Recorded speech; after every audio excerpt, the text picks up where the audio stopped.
All right. Welcome back, everyone, to our continuing mission here at Treknopod. We're the podcast that does a rewatch of Enterprise. And we're just going to get right into it. We're kicking it off with episode 7 of season 1, the Andorian Incident. My name is Shoff. I am one of the co-captains of the USS Treknopod. With me every week on the bridge, you will find Captain Vactor and Captain Linda. Captain Vactor was missing last week. We had the Vactor incident, if you will, but he's back this week, and we're grateful to have him. Vactor, how are you doing today? I'm doing excellent, Captain. I swear I didn't touch her. Captain Linda, how are you doing today? I am great. How are you? Doing excellent. I'm so thrilled because we're finally reviewing the Andorian Incident, which I've been looking forward to. Wow, really? Because this episode features a character that I really loved from when watching Enterprise when it first aired. And I was like, I can't wait till we finally get Shran back in this business. So we finally have the introduction of Shran, the Andorian with an attitude. And he's no hammer. Yeah, that's right. Yeah. For anybody who's not as familiar with the Andorians, they were featured in Strange New Worlds. There was a character named Hemmer who from season 1. And typically Andorians are pretty aggressive, pretty belligerent. They're always ready to duke it out. Yeah. Okay. So I have seen all of TNG, but it's been a minute. So I did not remember them being this aggressive. So I was really surprised when they were like, yeah, Andorians are known for being like super aggressive species. And I was like, really? Like they are? I was really surprised. And I was like, was that not in TNG really? And this is like a new, like, this is like their past kind of thing. And so I was, that took me off guard a little bit. I was like, are they? Yeah. I knew they had antennas and they were blue. That's pretty much where my knowledge about Andorian stopped. So. And then every once in a while on Voyager, they'll be like, yeah, we're having Andorian steak tonight. And I'm like, what is that? That was blue steak. We're unintentionally having Andorian steak today. It wasn't supposed to turn out blue, but it did. So it's Andorian themed. Don't worry about it. It's all fine. It's all good. Oh my goodness. Well, this was like the first instance of seeing Andorians again, I think for a long time on TV. That it had been, I have to look up the dates. I'll try and find it. But it was really cool to have this episode because it does a lot of sort of throwing expectations on their head a bit regarding what we know about certain species of alien, what we've been accustomed to. And definitely for the character T'Pol, she goes through quite a realization throughout this episode, which I think is a lot of fun too. So we'll go ahead and just kind of unpack it. But this episode was directed by the beloved B'Elanna, Roxann Dawson. Was it really? It was, yeah. Oh my God. Yay. Yay and for her. This was a great episode. So. Yeah, and originally aired on Halloween back in 2001. So there we go. 3 years. So let's go ahead and just start. Let's go ahead and start and just share our initial thoughts on how we felt about the episode. So we've seen, this is now the 7th episode of the season. And in my personal opinion, it's one of the strongest and one of my favorites. So what do you guys think? Good. I was going to say a very tension-filled episode. There was a lot of like standoffish moments, and then Archer getting beat up and tortured. Every 5 seconds getting beat up. So a lot of anxiety and like edge of my seat, like what's going to happen. But overall, I enjoyed this episode. I loved this episode. I thought it was really good. I'm really starting to get into Enterprise a lot. I'm really starting to love the characters. Yeah, this is quickly becoming something that I'm, and I feel like since I've been like, I look forward to watching it, and I have been looking forward to watching it, but like now it's like hard to not binge watch it. It really is good. It's hard to stop yourself. Yeah, it is. It's watch really one a week. It is, and I really loved this episode. I love a good Starfleet officer's been kidnapped, they're holding their values, and they won't give the aliens the information they want kind of episode. So I was excited about that. And I loved that it turned out that the Vulcans were wrong after all of that. Because we see this so much in Star Trek where it's like this crazy alien race is like they're losing it and they're paranoid, and but they were right, which I think this is a huge kind of, it's going to be a huge wedge in the relationship between humans and the Vulcans, because they're like, can we trust you? If we have a treaty, you might violate it anyway, which is really interesting because they've been developing that relationship and working on it.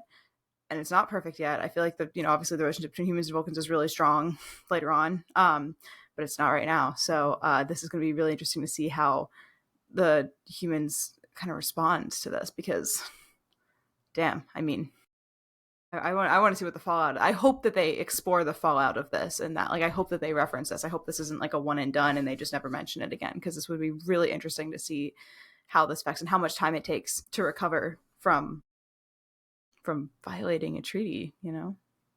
That's I can neither confirm nor deny whether or not this Andorian incident does make waves for the rest of the season and or show. I will say that it is not the last time we will see Shran, so that's fantastic news. Okay, good. Yeah.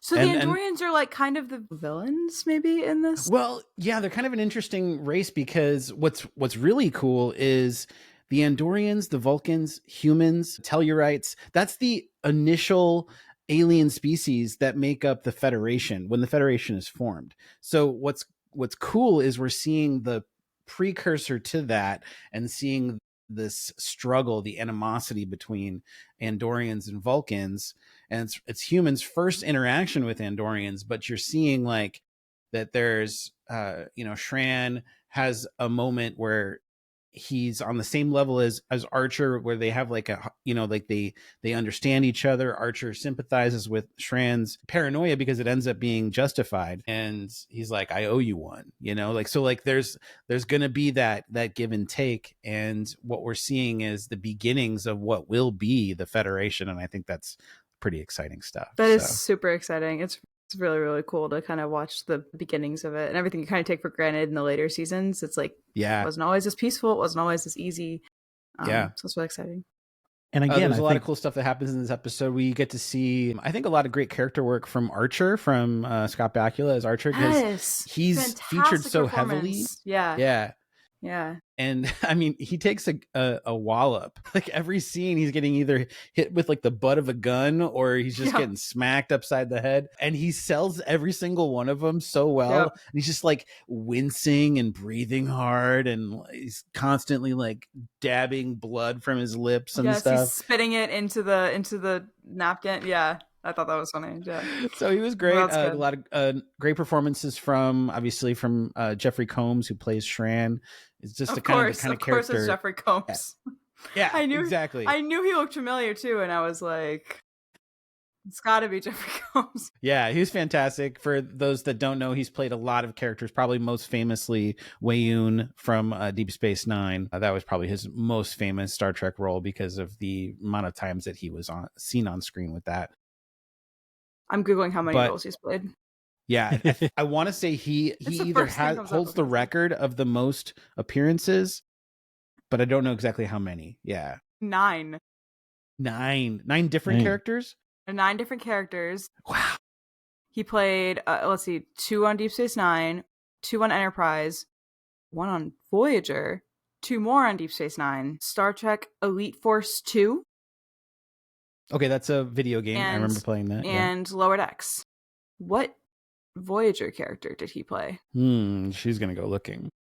I am going looking. While you're looking for that, there's an interaction that happens really early on between Trip and Archer, which I thought was awesome. It's something that I think is a common criticism that I see on TikTok a lot of times, of people talking about Star Trek and about the mission of like the Enterprise being to seek out new life, strange new worlds, all this stuff, and to go where no one has gone before. And so they kind of talk a little bit about this, and it makes me laugh. Trip is saying, he's like, how come he takes all the fun out of going to places that people have already been? He's like, that's not fun to explore. He's like, yeah, but we haven't been there, Trip. We haven't been there. And that's the big thing, is like, they talk about like, to go where no one's gone before, but everywhere they go, there's there. People there. Yes, like they're just exploring where they haven't been before, which is fine. But you're right. The whole no one's gone there before, but we get there and there's an entire civilization there. Like, and they have relationships with all these other civilizations. So, and it kind of makes me feel like it's better. The phrasing was better when it was where no man has gone before, if you look at man as just the colloquial we humans, you know, like. Yes, but I think that no one also encompasses like Klingons, Vulcans, like all the other like alien species. So that's kind of what I think of as opposed to thinking like including women. Well, that is definitely an interpretation of it. When I hear no one has gone before, I'm thinking like the Federation has expanded so much that it's no longer, we can't argue that mankind is the main race kind of in the Federation. That's a good point. Yeah, that's a great point. Totally. Yeah. But yes, totally. You're right. Linda, this is the Voyager. Is it the one with the rock? That I don't know. Look at those whiskers. I think it might be like a catfish. Like the one where Tuvok and Seven are kidnapped and they have to, is it Tuvok and Seven? And they have to fight for entertainment, and then they realize it's like they're being holographically projected to like a stadium with like a bunch of people watching it, and then like Chakotay wants to go see like the wrestling match, and then he's like, holy shit, that's 7 of 9, and they're like, oh my god, we gotta go get him, but they're not there because they're projecting it. Is this the episode with the rock? Yes. Yeah, I remember that one. I forgot about that until just now. This just came to my memory. What Wayun is cooking. Yeah, I'm pretty sure it's that episode. That's awesome. Oh my gosh. Yes, that is correct. Is it really? Episode I season 6, myself. 15. You have redeemed yourself. I have redeemed myself from last week. I can't even remember the episode. I couldn't remember. I was so disappointed in myself. It was called Friendship 1. Yeah. See? And it's not like that's a relatively well-known, well-respected episode, and just couldn't in your defense, you know, you have stayed away from the episodes that are close to the end of Voyager. Yeah, I said that, and that is true, but also Renaissance Man is one of my most rewatch episodes, and that's literally the second to last episode of Voyager, okay. So I don't really think I can use that. All right, then I'm done defending you. Like, so I can't, I mean, it is true, I don't rewatch season 7 as often, like, that is true. There are, like, a handful of episodes I rewatch, but I was really disappointed in myself, so You're on your own. I am. I'm gonna have to do a season 7 rewatch, like, just start to finish of season 7, except for Endgame, because, as we've already discussed, I won't be watching that again. So, yeah. We get another episode. We get another scene with Phlox eating food with somebody. Yeah. Which has become a Every trope. episode. It's awesome. The man loves to eat. But I kind of love it because it's always insightful. Like, it doesn't matter what he's eating, what he's talking about, it's always insightful. And it was a great like way for them to bring in the IDIC Vulcan stuff of yes, I was super excited to hear them talk about that. Yeah, that was cool. And then he was like, so in other words, infinite diversity. And she was like, I suppose. She's like, I'm gonna go back to slicing my celery now. I did think on the subject of T'Pol, I thought it was very funny that she's like, I have a nasal numbing agent. And I was like, that's really funny. And then it got me wondering, like, what about Tuvok on Voyager? Was he using his replicator rations to replicate a nasal numbing agent? Because he had he was surrounded by so many humans. I bet he was. That made me laugh. Also, is there any other Vulcan throughout, like, does this ever really get brought up again throughout the other series that Vulcans have, because they have made such a big deal about it in Enterprise, about how Vulcans think humans smell blood. Is this ever an issue again? Yeah, seriously. I don't know. It feels like they used Enterprise as like the means to really like make us feel like we stink. You know, it's like I mean, was there like a human on set that smelled bad and they were really trying to drive the point home and they were like giving everyone knows, like, I have so many questions. Like, this just feels very, they just keep bringing it up, and it is funny, and it makes sense, but it also just, like, I wish they had either stuck with this or just not made it as big of a deal as they're making it, because I don't think we ever really hear this again that much. Like, it's never this really big of an Scott issue. Bakula. Maybe Scott Bakula just has like terrible BO, and she had to share a blanket with him, and then therefore it turned into a whole thing. I would literally rather freeze to death than be under a blanket with you because you smell so bad. Like, that is what she told him. That's crazy. You don't like my Drakkar Noir? Shoff, tell us. You've seen the ending. At the end of this series, do they come up with some technology, some nasal inhibitor that the Vulcans can hide away in their nostrils and that we never hear about it again? Do they genetically manipulate the Vulcans? It's not an issue anymore. That's the only thing I come up with. Or they just spent so much time with humans, they just like now Vulcans grow up like around humans, so they're just, it's like we grow up around dogs. Like we're like, yeah, like dogs smell bad, but like they're dogs. Like it's fine. Like is that the case? Yeah. I think honestly it's probably just comes down to just they go numb. Yeah. I think like eventually their noses just don't work as well anymore after being around us for too long. Like, Spock would have said something. That's what I'm saying. Like it was just weird. Like we never, and Tuvok would have said something. Like sure, Tuvok definitely would have told Tom Paris, "You stink. You smell bad to me, and I don't want to be around you." And if like humans smell bad to Vulcans, can you imagine what Neelix smelled like? Oh yeah, especially with those feet. Shoff, how about in the Discovery time? Because Discovery is the farthest in the future, right? Well, it's part of it. Well, yes. Except yes and no. I mean, yes, for spoilers, yes. But Starfleet Academy is going to technically take that spot. Yes. Yeah. All right. So when Starfleet Academy comes out, let's watch for the Vulcans if they're pinching their noses or not. I'll be taking notes.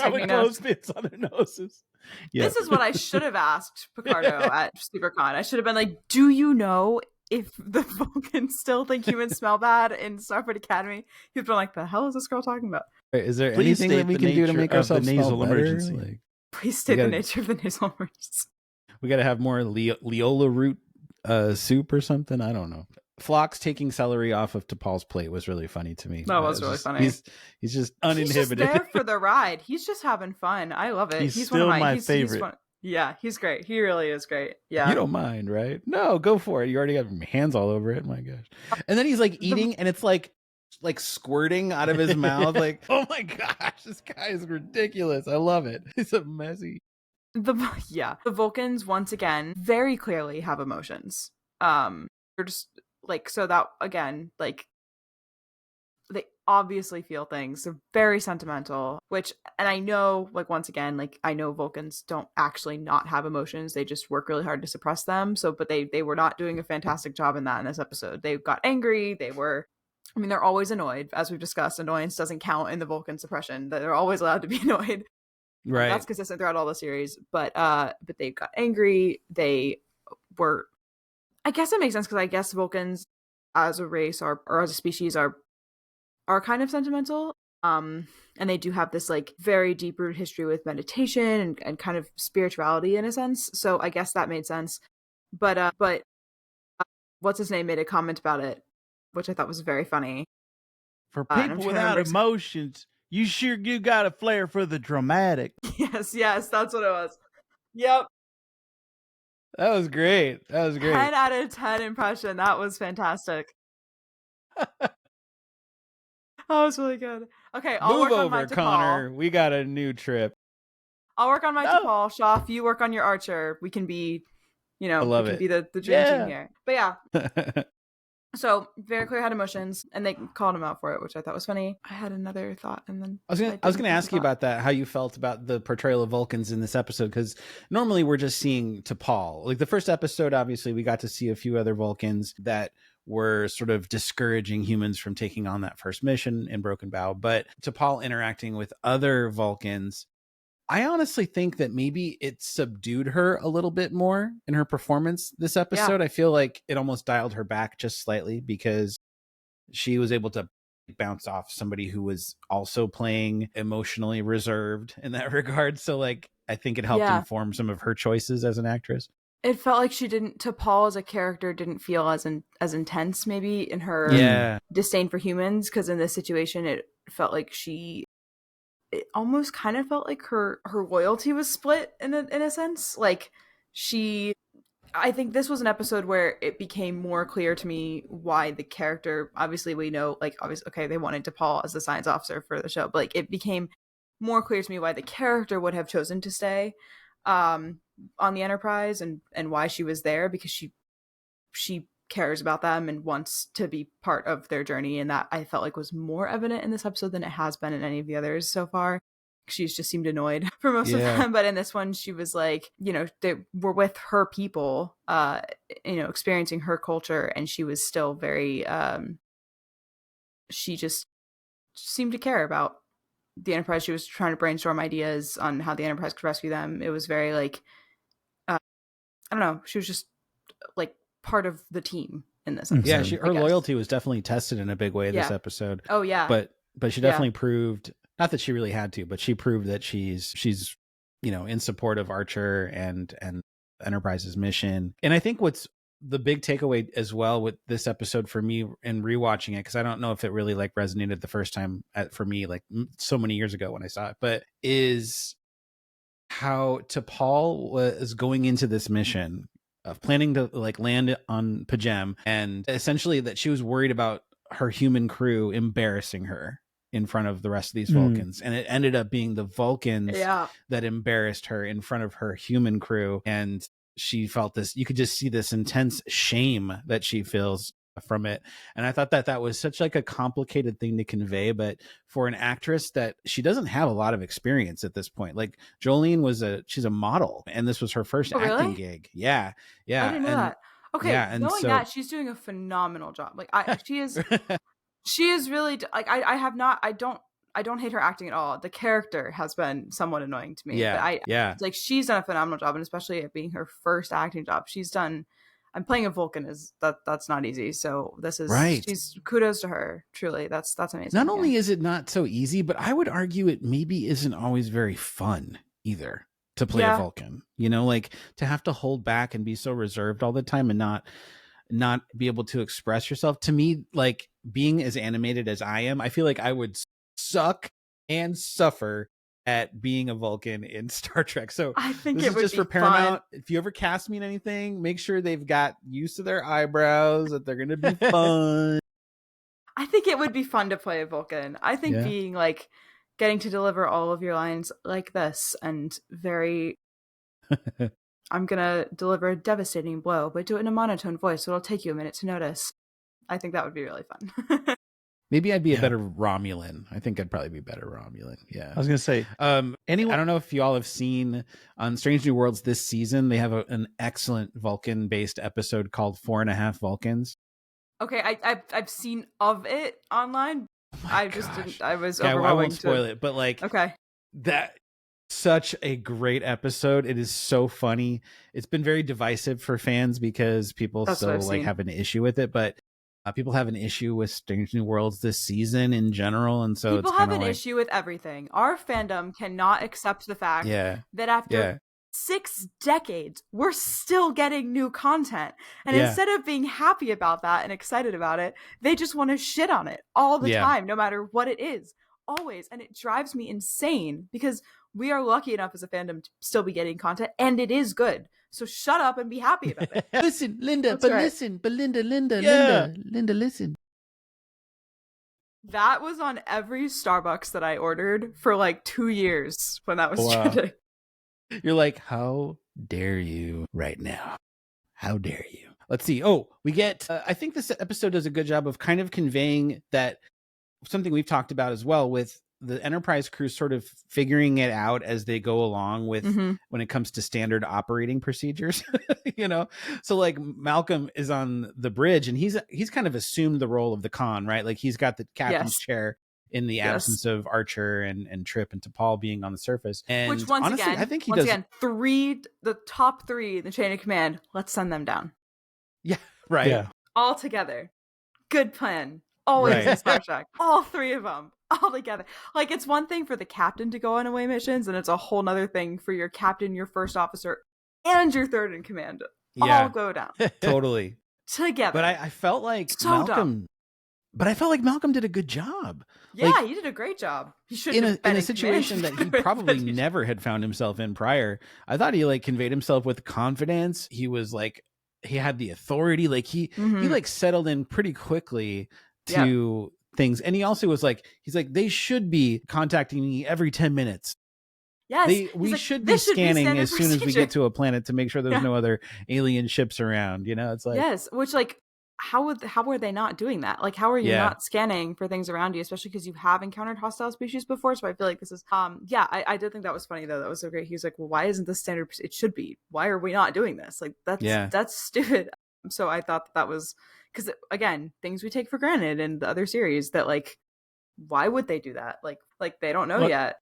So definitely. They also had the quote by Archer. He was like, I didn't recruit my tactical officer to sit on his butt when he's threatened.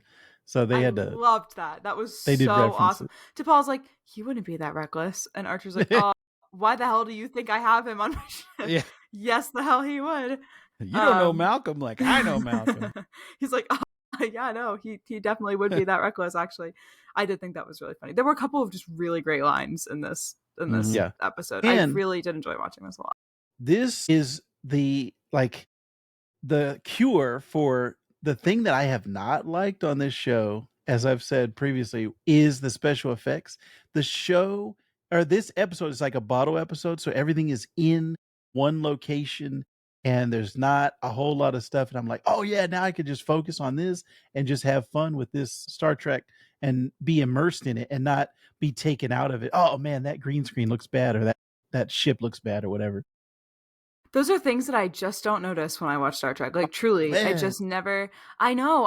I need to pay more attention to it. I think it's just like, and maybe I would, because I rewatch Voyager so often that like I know exactly what's coming, so I don't really think that hard about it. But I need to pay more attention, because you've been saying that watching this, and I haven't been. So I need to lock in. I wonder if it's because like I was watching stuff around that time and comparing it to stuff that comes. I mean, like I said, I would watch this and then back to back Strange New Worlds, and it's like, wait a minute, there's something not right here. It's like, I'm not doing that. So that, the only thing is I've watched other than Star Trek since I've been back at school have been horror movies, so, and anime, which obviously, I know my boyfriend is an anime nerd, so I saw that on your TikTok. I saw that. That was cool. Hard launched the boyfriend. The reveal.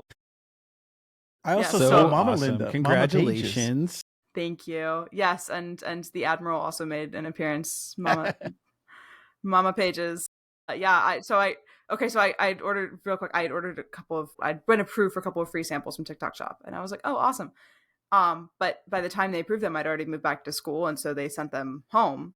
So I was like, that's not a big deal. Like, I'll see my mom on Friday. And then I got an email and it was like, you have one day to post about your free sample. And I was like, oh my God. So I called my mom, my friend, and I was like, can you unbox the video? Can you unbox the packages? And she was like, yeah, of course. So she sends me a video of her unboxing it. And then she just stopped. Like, she just took out like the figurine. She's like, look how cute. And then that was it. And I was like, can you like open the like see which one I got? Like, can you like open the whole package? I felt so bad. I was like, can you make another video and like show me like what was in it? So I was like, I hope this meets TikTok standards, because I'm actually not in the video. I hope that's okay. I didn't read it. She did a great job. I liked it. Yeah, she'll be making more appearances. My mother. Well, we're grateful that she gave birth to you, and thank you. Therefore, Thanks. You went through the academy, became a captain. And well, everything else. Yeah. She will be watching, because she's been behind on Treknopod, and it's been weighing on her heart heavily. And so for the past 2 days, she's been like, I'm now on episode 3. I'm on episode 4 now. So she's working her way through. It is very important to her to witness every piece of media that I grace with my presence. She's every podcast, every TikTok, everything I do, she wants to see it. So she is working her way through. So she will watch this in the next couple of days. So hi, Mom. Awesome. Vactor, you were talking about how you liked that this episode was sort of centralized on basically two locations. Essentially, you've got the monastery and you've got the Enterprise bridge. Does that count as a bottle episode? Sorry to interrupt, but because isn't a bottle episode like just the ship and the sets that like are? It's usually like one room or one specific location. So it can be a set that's not like one of their regular sets. Okay, I didn't know that. So I thought a bottle episode was like the sets they already have. They didn't have to build anything. They didn't have to. Oh, okay. Breaking Bad has an episode called The Fly, which is like, I think that's my favorite bottle episode of all time. Never seen Breaking Bad. Fantastic show, but there's no like home base, for Breaking Bad. It's like they go all over the place. So there's no one specific set. So this one, it was like their drug headquarters for that season, but it shifts all the time. So yeah, just having one specific location is like what counts as a bottle episode. Like the characters can't go out of it. Cool. Okay.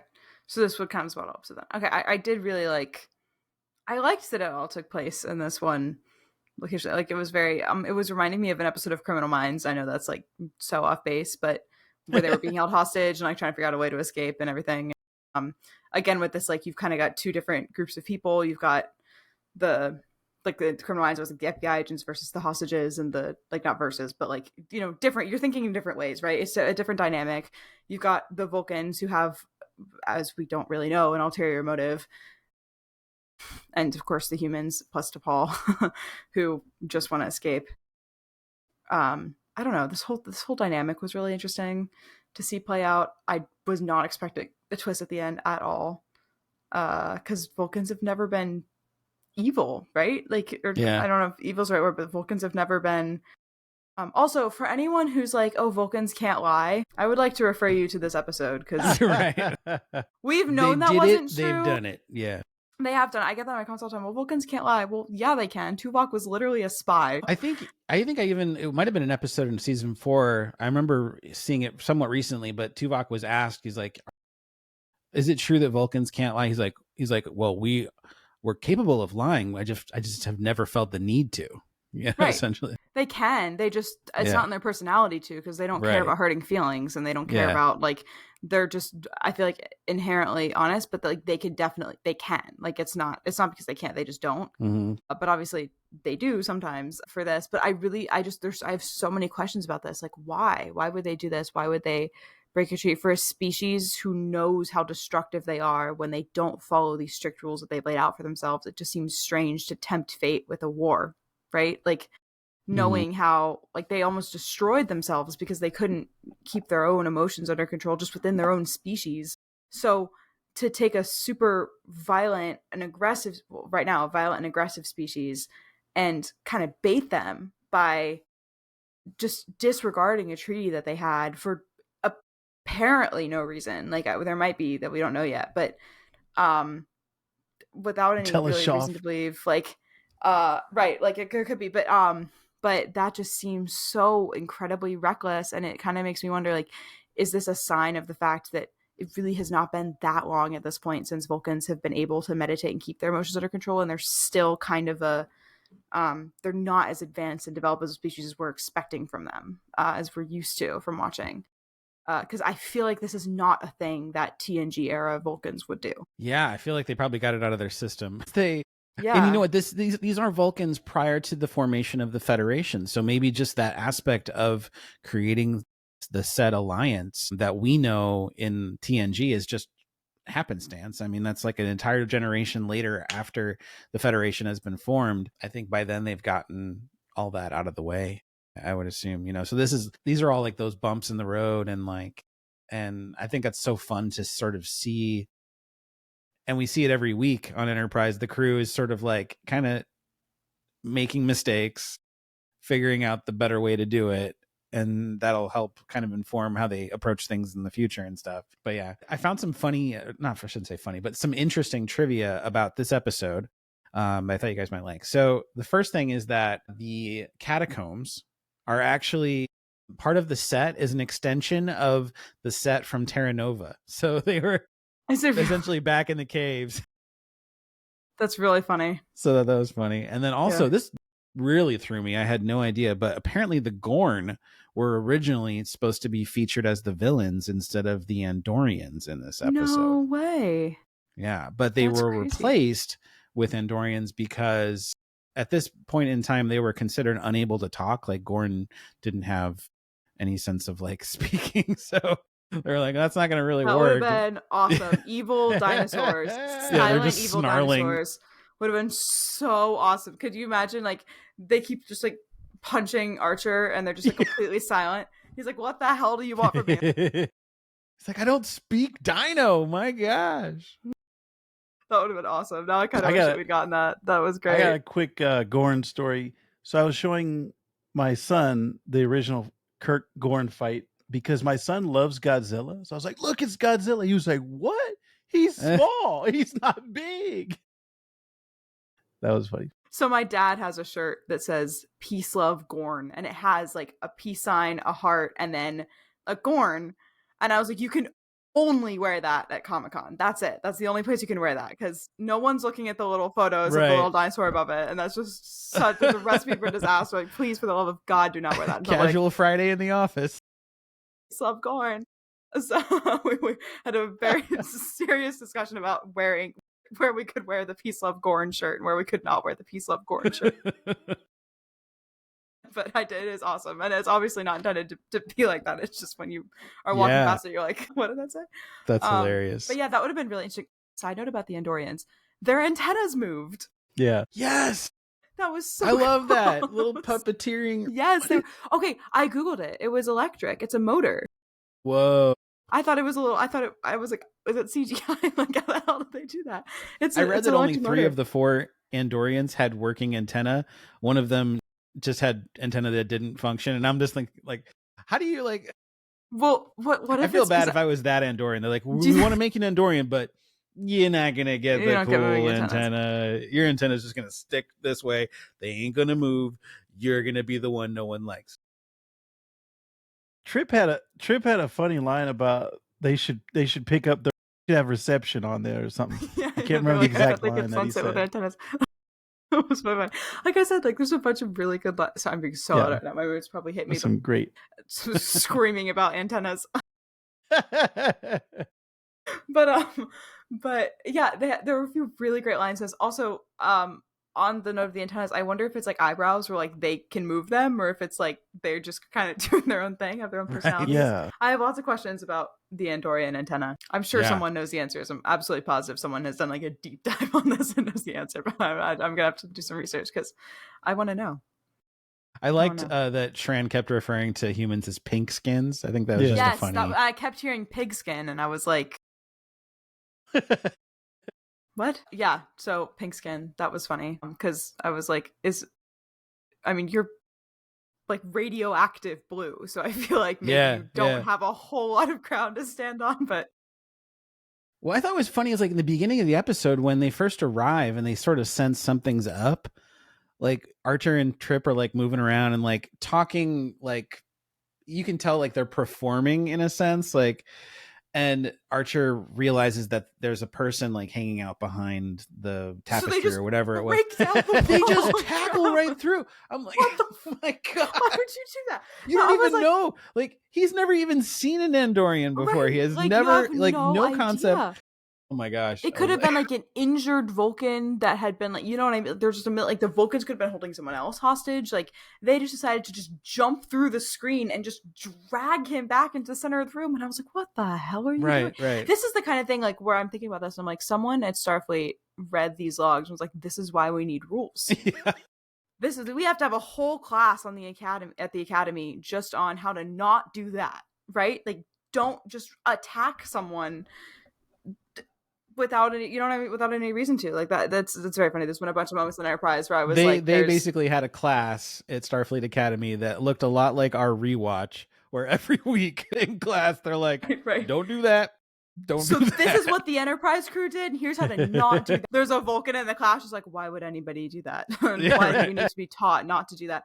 I was just thinking this is so, but like what, like why would you need to be taught not to do that? I was in lab yesterday and we're like quiet working on an experiment, blah blah, we're chatting amongst ourselves, and all of a sudden my professor like runs out of the room and starts like just yells at this kid, get back here. And we're like, what is happening? And this kid had ridden his skateboard or scooter or whatever through the hall of the science building, and he comes back in, and another kid in my class who rides skateboard was like, oh, if it's that big of a deal, then why don't you have a sign that says to not skateboard? And we were like, you need a sign to tell you to not skateboard inside? Like why do you need that? Like, and then of course, case in point, like, because there are people who will do stupid things. And so you need to spell it out for them how to not do that, which I really do wonder, like, and I don't know that we'll really get this that much in the Starfleet Academy show because it's just so far in the future, but I really am curious, like, how many of their classes are just like basic common sense to a Star Trek watcher, but not to a Starfleet Academy student. Like, just things that are just like,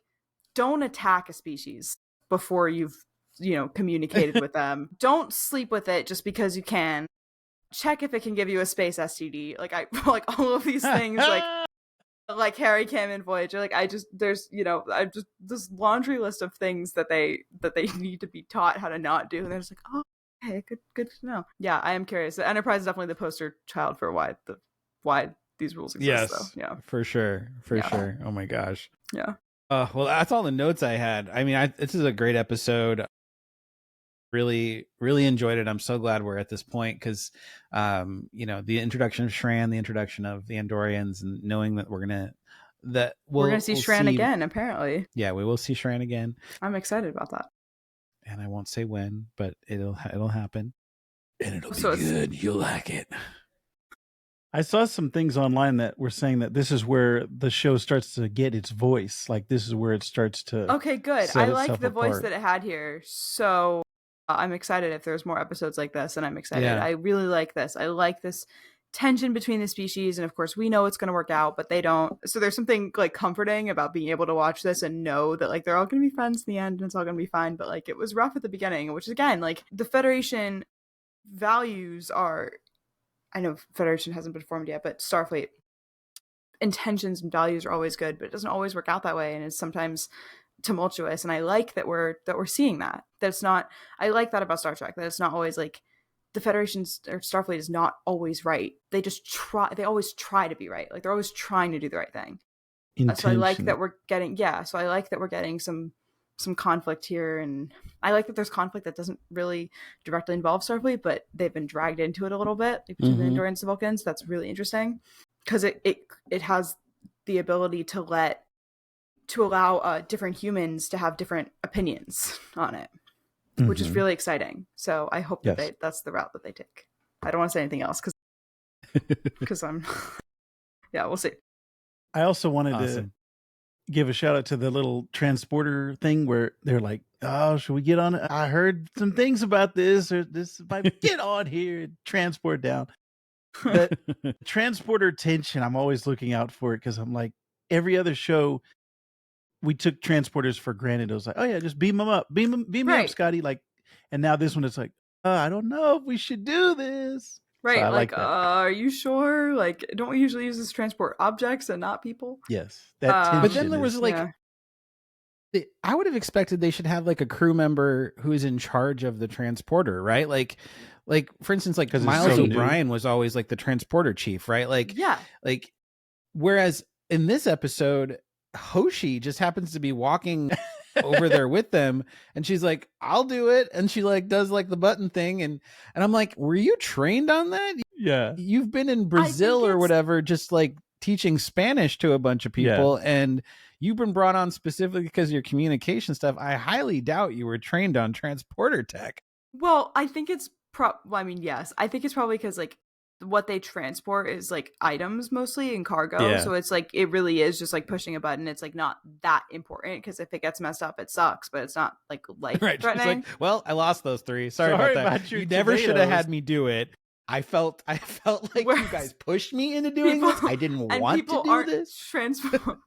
And people aren't transporting on and off the ship often enough for them to have a person dedicated. They don't use it often enough for that, whereas in like TNG they're transporting all the time, every day. Like there's people coming in and out of the transporter all the time, and so it makes more sense for them to have someone whose designated job is to make sure, because obviously the more you use something, the more of a chance it'll malfunction, the more chance you're going to encounter problems. So someone whose job is understanding how it works, knowing how to fix it, which most important part probably, and being there to kind of oversee it. And then while you're there you can just slide. It's not a button actually. Don't they normally slide the thing on the right? Those are levers. Like they're DJs. Yeah, totally. Exactly. It's like a little like turn up the treble. All right, here we go. the treble. Yeah. That was funny. Sorry, it was really bad. Sorry. Shoot, there's a short. I'm sorry, guys. Oh no! I was thinking, yeah, by TNG, people are transporting to within the ship. Like they're like, okay, I'm on the ship, but I'd like to be at a different part of the ship. I'm gonna do a site-to-site transport. Okay, that made sense in TNG just because the Enterprise D was so massive, right? Like, if you're like, I'm late to a meeting, I mean, still, I would argue like if you're on the, you should just walk. But like, okay, fair enough. That ship is so large that like, okay. whenever they did that on Voyager, it used to piss me off because I was like, this ship there's like 150 people on the ship total. Yeah. Like, you can't walk the distance of like, you can't walk from your quarters to the bridge. Like, are you like, unless you're injured, sick, or dying. Walk. Or diarrhea. Let's not forget. In space, no one can hear you. Okay. Yeah. Well, I would probably put that under the sick category, honestly. I feel like I might have covered that. That's what people are using the site to site mostly for, is they're on the bridge and they're like, oh, crap, I shouldn't have had that chili cheese dog. I shouldn't have replicated that thing. And then they're site to site right to the bathroom. So my mom is going to be hysterically laughing when she watches this part of the episode. So, Mom, I see you. You have the humor of an 8-year-old boy. I love you. I know you're laughing. Do you mind? Go for it. Thank God. Thank God for site to site. Oh, God. Feels so much better. They come back. They're like, you brought the smell with you. Thanks a lot. Can you transport the smell back? I can't site to site sense. Come on, man. I've gone off the deep end. Yeah. Yeah, a little bit. I'll say this. Vactor, you've talked about visual effects being spotty on Enterprise. I have an exciting proposition for you. Here we go. The next episode we review was nominated for the 2002 Emmy Award for visual effects. So you might just see something you like. I hope in episode so. 8, Breaking the Ice. If it's better than what I can do on CapCut on my iPhone, then yes, I will be impressed. Wow. Damn. Shots fired. Talk about shots fired. That was to Captain Archer's face. Yeah, that was a gun butt to the face. Yeah, pink skin. It was reminding me, this is such a niche reference, but every time they like would just walk by Archer and just like hit him again, I was thinking about it's like an inside joke that at the end of the 3rd Terrifier movie, like Art the Clown, the final girl is Sienna, and they have her like tied to a chair, and every time he walks past her, he just smacks her upside the head for like literally no reason. Like they're already torturing her, doing all this other stuff. He just wants to smack her like every time he walks by, and that was all I was thinking about. And I was like hysterically laughing thinking about that watching this. I'm like, oh my God, it's just like Art the Clown and Sienna. Yeah. It was probably like a bit that like Bakula was like, just keep smacking the crap out of me. Like, I'll just sell it every time. It'll be funny. Like, and by the end of it, like, I will have been like walloped at least 9 or 10 times.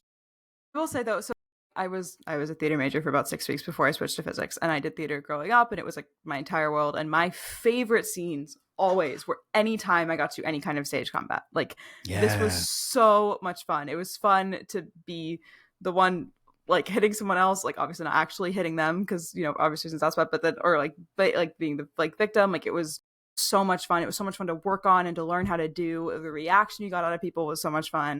Like, this was always like, so I'm sure they had a lot of fun working on the scene because it's just fun. Like, it's just a cool thing to be able to sell, right? And obviously when you're on film, you have the benefit of like camera angles and like special effects and all that. So it's easier to make look real, obviously. But it just, every time I see scenes like this, I'm like, oh, you must have had so much fun. I'll tell you who couldn't take a hit in this episode was the Vulcan who helps bring them down to the final like reliquary where they end up like finding out about the sensor array, and he gets punched by, was it Trip? I think punches him. I can't remember. And he like the punch is like, he just goes like this. He goes like it was like, come on. You can take a hit. We were watching Dark Knight Rises with Talia al Ghul. I don't know the reference, but I believe you. She is a terrible. This is going to spoil things. Oh my God! I just broke Vactor. She dies, and she is the most terrible. Spoiler alert! Like most terribly acted death scene I've ever seen in my entire life. Oh, she God. just like, she's like, and then she just closes her eyes, and then she's dead. Damn. Oh no! And then she's like, and then she's like, and I just launched an AirPod. I gotta go get it. Hold on a second. Okay, I did that once. I was on the phone with my mom. This was my freshman year of college. I was on the phone with my mom. It was a Sunday morning. I was like, I've got stuff to do today. I'm going to go for a walk by the lake because my college is on a lake. So I'm on the lake. I'm on the dock, and I'm just, such a peaceful, calm, like productive morning. And a bug flew up my nose. So I did I did that. I did what any human would do, and I went like this, and my AirPod went flying out of my ear and plopped in the lake. And I looked at my mom, and my mom goes, "What was that splash?" And I was like, "I'm going to the Apple store." Because there's a snake that lives there. Like, it was super. I was like, I see it. I'm just not going to go in again. I was like, I'll just bite the bullet. Like, I see it. I know where it is, but I know the snake lives there. I know there's a bunch of other crap that lives there. I'm not reaching my hand down there. So I went to the Apple store, and the guy's like, "So you lost an AirPod?" I was like, "No, I didn't lose it. I know exactly where it is. I'm just not going to get it. Like, I'm just replacing it." And he was like trying not to laugh. I was like, "You can laugh. It's funny. Like, it's fine." Like, and he ended up giving it to me, he discounted it, and he was like, "That's really funny. That made me and all my coworkers' day." So we're you didn't want to end up like that guy who was mentoring Happy Gilmore. He's like, "Damn alligator bit my hand off." Well, and the thing is, like, I've grown up in Florida. Like, we have a lake house, and I've grown up like water skiing and wakeboarding, like being in the lake, but like that lake, and I know what's in the lake. Like, I've grown up there. It's not connected to anything else, right? It's on its own. Beneath the surface. Like, that's fine, but like this lake, it gives me a little bit of anxiety. Well, that part of this lake gives me a little bit of anxiety just because I've seen the snake there, and that's a big snake. That's a really large snake. I'm not going to take that on. That's just not a thing I'm going to do. So yeah. I can relate to that. I've had it where I thought there was a bee because like I heard this buzzing near my ear. I was like, and then my AirPod flew out. I picked it up on the ground, but well, yeah. I mean, if it's on the ground, of, like I'm not going to the Apple store. There's a snake. Like, I need a new one. When you think there's something there, the AirPod can take a hike. I saw somebody running with AirPods earlier today. I'm like, how? I can't even. Oh, so I've done that. Sit in my chair without one falling out. There's certain there's ear canals that it's secure in. My ear holes just must be larger than the average bear. So as much as the snake was freaking me out, the thing that really truly this is my worst fear, and I'm honestly hesitant to talk about it because the thought of anyone ever using this against me makes me sick to my stomach, but it's spiders. I cannot be around, to the point where people will tell me on my TikTok all the time that I should cosplay Janeway's Queen Arachnia, and I'm like, that's just not going to happen. Like, it's a beautiful costume. I love when other people cosplay it. I unfortunately can't do it. It has a spider headpiece, and that can't be on me, so it's just not going to happen. Fair enough. Yeah. I cannot. I physically cannot be around. It's making me itch, just talking about it. I hate it. I hate it so much. So yeah, I would still, if the AirPod were with a spider, that would have I would be sprinting away. Yeah, no, that's it. I would have to move. I just have to move. You have to move. Convince myself the spider was out for vengeance. I can't do it. So anytime I've ever thought there was a spider on me or near me, I was out of there so fast. Yeah. That was I'm showering moment. Yeah, I can't do. Vactor, you got any fears of any animals or insects? Bees. I don't like bees. Bees. Why did it have to be bees? But I wanted to show Linda something real quick. Someone's garage. Oh my god! Why would you do that? Why would you do that? I just told you it was my worst fear. Awful. Oh my god! I hate you. I hate you. That was in somebody's garage. That was real. No. But I'm told they're nice. I'm told that they won't hurt you.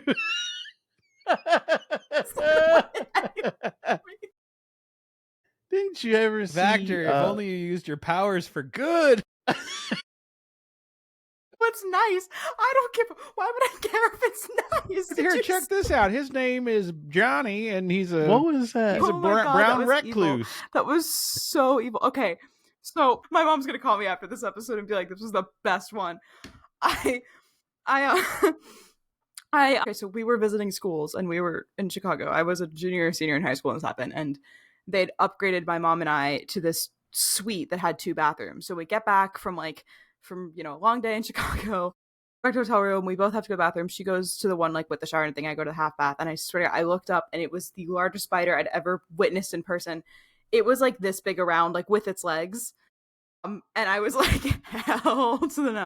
So I go to my mom, and I'm like, "Hey, exact words, "There's a big ass spider on the wall." And she goes, "Okay, so get it." And I was like, "Hi, I'm Linda. Have we met?" Like, absolutely, go get it. What the hell? No, I'm not gonna get it. So, she starts like getting upset, and she was like, "You're gonna be in college soon. Like, you gotta woman up sometimes and just like take care of it. Like, what if you were by yourself?" And she's like, "What if there's a spider in your dorm? I'm calling someone." By the way, case in point, there was a lizard. My best friend Emma, we share a wall. Like, we live in the same apartment. She's a bedroom next to mine. There was a lizard in her room. We called our boyfriends to come get it. This is a real story. The other night, I was like, I don't want to get. So I was like, I would call someone. My mom's like, sometimes you got to take care of things yourself, blah, blah. And she goes, "What would you do if you were here in the hotel alone?" I was like, "I'd call the front desk." And she's like, "No, you wouldn't." And I said, "Yes, I would." They said, "Call if you need anything." I need the big ass spider removed from my hotel room. So I was like, "I'm getting a shower. You do what you want. I'm not touching it." So I knew when she saw it, she was going to come to the same realization I did. So I get in the shower. About 20 minutes later, I come out, and she's sitting there like this. And I was like, "Well?" And she's like, "It was a really girthy spider." And I said, Girthy? And she goes, "That's what she said." And I said, and she goes, she goes, and I called the front desk. I was like, I knew it. So they said this like 7-foot tall guy who had to duck to get into the room. And he's like, "It's a joke, right?" And she's like, "No, it's not a joke." So he goes in, he goes, "Oh." He's like, I quit. So that was the, that was my, that's always my go-to. Like, this was I also tried to take on a snake with a lightsaber once, plastic lightsaber. I had to go wake up my father, who was sick and dying of COVID. This poor man couldn't make it across the house. He had to stop twice and go, just breath of COVID. I was like, "I'm so sorry. I can't get the snake. I can't do it. Like, I need your help. I can't get the snake." And he did. He played golf with it with a broom. It was so bad. Yeah, that happened like 2 weeks after the spider incident. So then my parents were like, "No more. You can't encounter anything else. Like, you can't just no more." Yeah, I've tried. And the snake was like, "What about peace and love? What happened to that?" Well, I was thinking, like, I was on FaceTime with my childhood best friend Samantha, and I was like, I saw the snake, and I was like, "There's a snake in my laundry room." And she was like, "What are you going to do?" And I was like, "I don't know. My mom's out of town. My dad, I'm like taking care of my dad who has COVID." I was like, "I don't know what I'm going to do." And I was like, "I have an idea." So I run upstairs and I grab this like plastic lighter, and I left her on FaceTime, like propped up so that she could see the snake. And she's like, "Well, what do you want me to do?" And I was like, "Tell me if it goes somewhere else in the house. Tell me if it moves." So she's like, "I can't do anything about it." It's on your head. Tell me. Communicate with words. I go upstairs, I grab so I go upstairs, I grab the slicer, and I tried. I was like, I'm thinking to myself, you gotta woman up. What would Janeway do? Like, you gotta woman up. And then I got like 2 feet from it with this lightsaber, and I was like, it's not long enough. I can't do it. Like, there's not enough space between me and the snake. Because I was literally just gonna golf it like out the house. So, I woke up my dad, and I felt so bad. You chose the right weapon. I mean, not as clumsy as a blaster. You know? So when I came downstairs with this, again, not even like this one where it's like, there's like a little bit of heft to it. Like literally the one that like comes, the plastic toy one that you get at like Walmart. And Samantha she goes, "I love you, but I do feel the need to tell you now that is not real, and it is not going to cut the snake in half." And I was like, "Really? You don't think so?" Like, what if the spider had seen like Rogue One and was like you like ignite your red lightsaber like the hallway scene, and the spider's like thinking like you're Darth Vader or something, and the spider's like running away because you're like, I think that would be amazing. Like the spider like recognizes that it's a lightsaber. That would be awesome. Spider in my space, unfortunately, is probably not making it out alive. And my poor boyfriend does not like bugs, but I did tell him before dating. I was like, "Well, here's the deal though. If there's a spider, you have to get it, because I can't touch it and it can't stay in the space. So it has to be you that's getting it. I'll protect you. Yeah. I got you, babe." Yeah. Snakes for dinner. Hell no. Who's having snakes for dinner? Yeah, that's like my big fear is, and of course now people are gonna go tag me in spider videos. So I never should have said anything. I never should have said it. It's the reason I won't cosplay Queen Arachne like that. I have the kind of fear of spiders that I would have if a spider killed my family in front of me as a child. Like, that's the kind of like trauma that I experienced with a spider for no reason. I've never had a traumatic experience with a spider. Like, there's nothing's ever happened that would cause that kind of reaction for me. But that's what it elicits. Yeah. It's hardcore. It's justified hardcore. though. I think spiders. They all deserve to die. Yeah. There's literally no reason for them to exist. And why does it need that many? Nothing needs that many eyes. Why do you have that many eyes? No reason. It's just dramatic, honestly. Yeah, and if they're not going to bite me and give me superpowers, then what are they there for? No, see, I can't, like, it's hard. I want to like Spider-Man so much because I feel like I would like it, and it's hard for me. Like, it's genuinely hard because it's like spider webs and everything. You can't even say his name. You just call him Man. Man. There goes Man.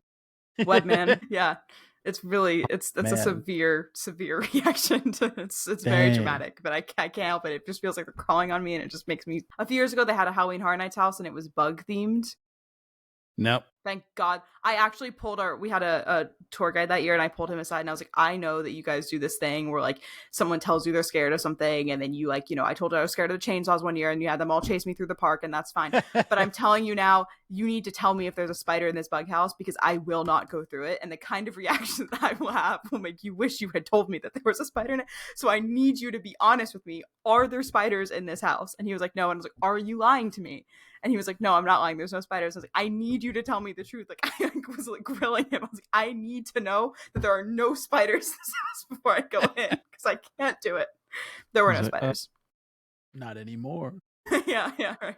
He goes, I will say, of possible insects to be scared of, for me, cockroaches. I don't like those either. Because they're freaking huge. Good source of protein. Girthy. Why would you say that? Well, the Admiral can say it, then I can say it. Describing an insect. But one time, this was back when I was like at my ex-girlfriend's house while we were dating, whatever. But like I was looking over at this wall, like in the backyard, and the wall looked like it was moving. Like it was like it almost looked like a wave, and it was like dark. It was really hard to see, but I was like, the wall looked really weird. So I walked over to it really slowly because I was like kind of freaked out. I got my phone out. You know how you grab your flashlight on your phone? And I flashed it up against the wall. The wall was covered with cockroaches, just like all like swarming up or on the side of the Arizona backyard wall. I was turn off the light. Get the hell out. What do you mean turn off I was like, the light? We're moving. So my for sale. We are out. It reminds me of that one scene in the Mummy ride at Universal, which is like my favorite ride, but like all the like the things creep in. But my mom, when I was, first of all, I want to preface the story by saying my parents are genuinely two of the smartest people that I know. My mom has her PharmD and 2 other graduate degrees in science, and my dad has his degrees in microbiology, genetics, etc. So they're very, very smart people, right? So this was at our old house. I was like 2 or 3 maybe when this story happened. My mom, for 4th of July one year, I had a sandbox. So a bunch of kids came for 4th of July. So she got a giant bag of rice and she split it into thirds, and she dyed some of it red, she dyed some of it blue, and she kept some of it white. And then she put it back, like she put it in the sandbox. We had this like red, white, and blue rice to play with on 4th of July. And it was really cute.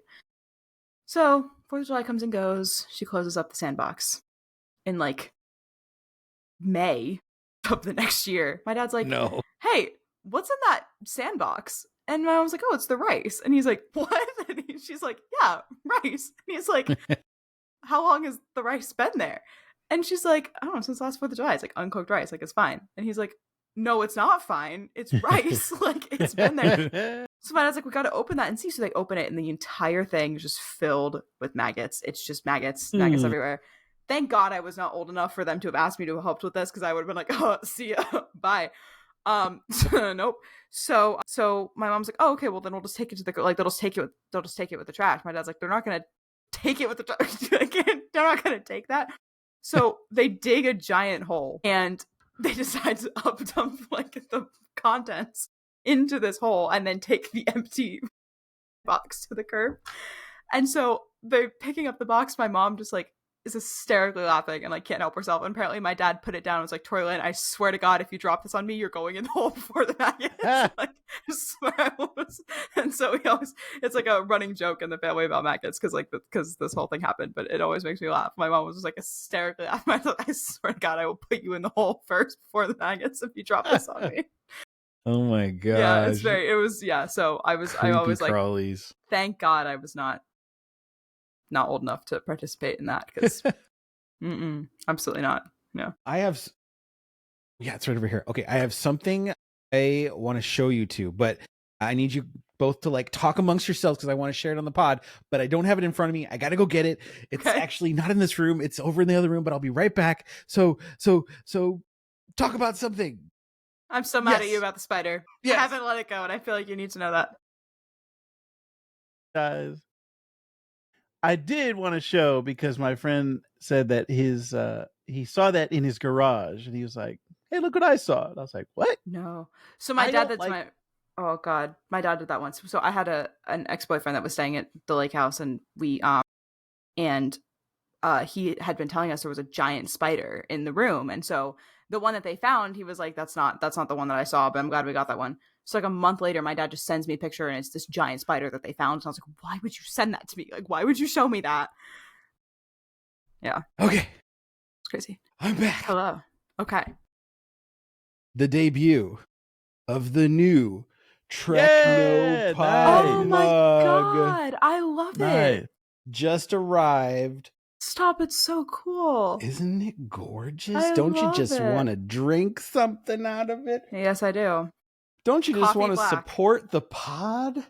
Don't you just want to buy one for yourself? Damn. See, if we recorded in the mornings, I would drink coffee black out of that while we recorded. Unfortunately, we recorded 7:30 p.m. my time, so that is not. I gotta say, coffee in that nebula.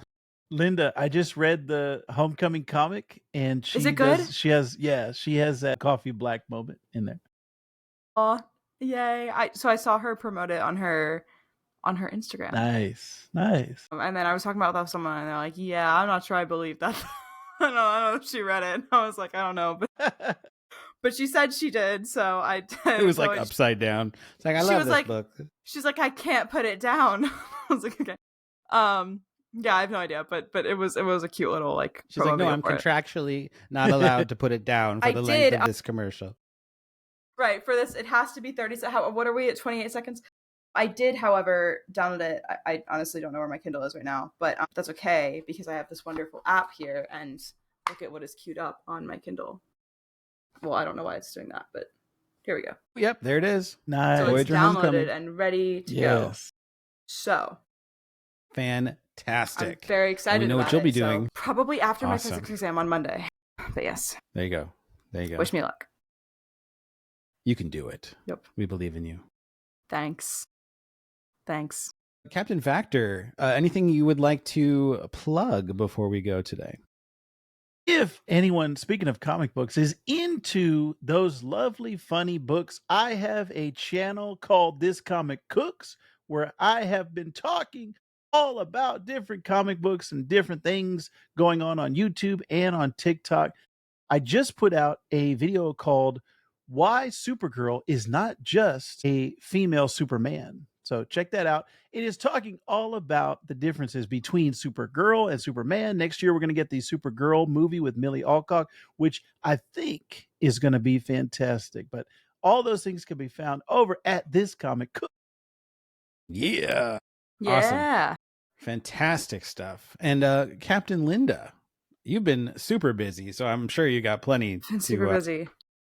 To plug this week. Yeah. Okay. So first, as always, my TikTok and my Instagram are at Linda Pages. I post a ton of Star Trek content. It is Horror Night season, so you're going to be getting some Halloween Horror Nights content as well, because I live in Orlando and subsequently I live at Disney and Universal. So if that's content, then I have that as well. I work with the Transporter Room. We've got some exciting stuff coming. I think that by the time this is out, possibly one of our Trek Tech episodes will be out as well, or at least will have been announced. I think that's coming this week.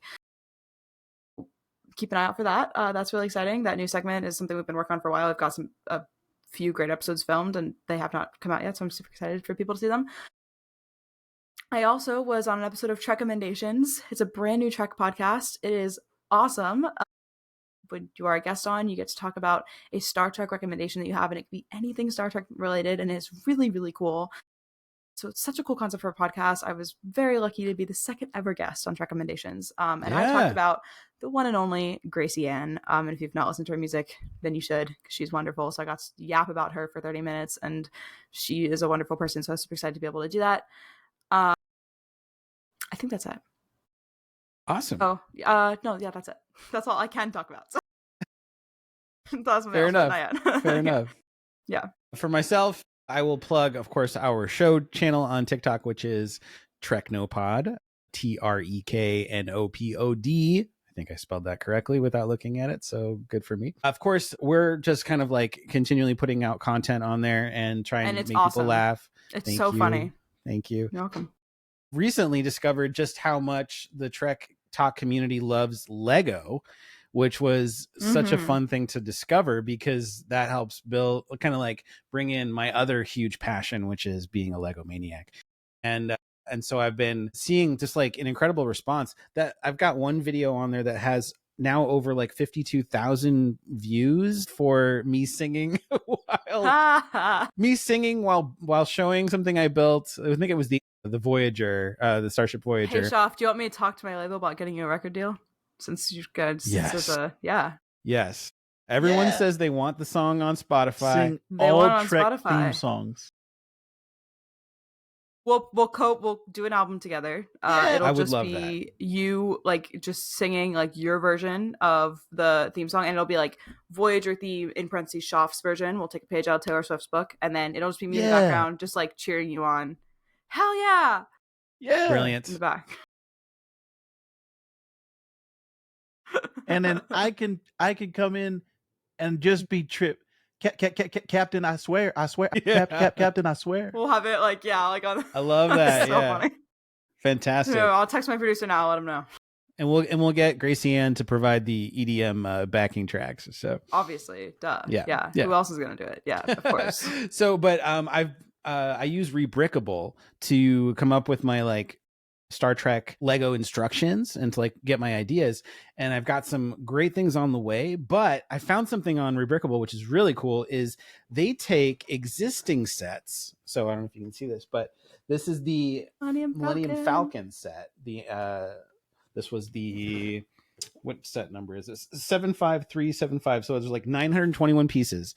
This is the Millennium Falcon, and they have alternate builds on this website so that you can build things like the Enterprise A, or the Battlestar Pegasus, or Firefly. Yeah. Or Battlestar. Gosh, the Reliant from Wrath of Khan. Like there's a ton of things, all by using only pieces from this set. That's really cool. So I was like, okay, I'm gonna go on Amazon. It's much easier just to buy a set than have to source all the pieces together from like various companies.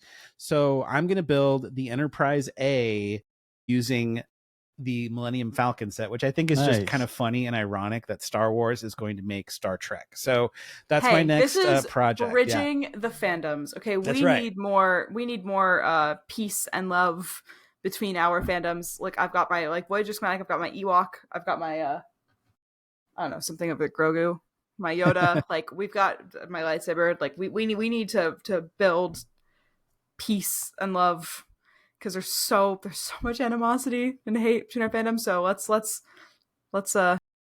get a second set, have the Millennium Falcon and the Enterprise next to each other, you know? Yeah, there we go. Peace and love. Living in perfect harmony. Yeah. Exactly. So and the TikTok channel itself is almost at 2,000 followers, which is so awesome, because I only just recently kicked it back into gear, and we've almost gained 1,000 followers just in the past like month and a half. So the Trek community is so awesome on TikTok. Yeah. Like everyone is so kind and such a great, welcoming, warm community. So grateful. Thank you guys. So grateful to all y'all that have come around and liked and commented and followed and stuff. We really appreciate it. So thank you so much. We will be back next week with the next episode, which is called Breaking the Ice. And it is the 8th episode of the season, and very much looking forward to it. We're just going to continue through on our journey. So thank you so much. Hope you're tuning along every single week. with us, and we will see you next time. Until then, live long and prosper, you pink skins. Peace, love, and gorn.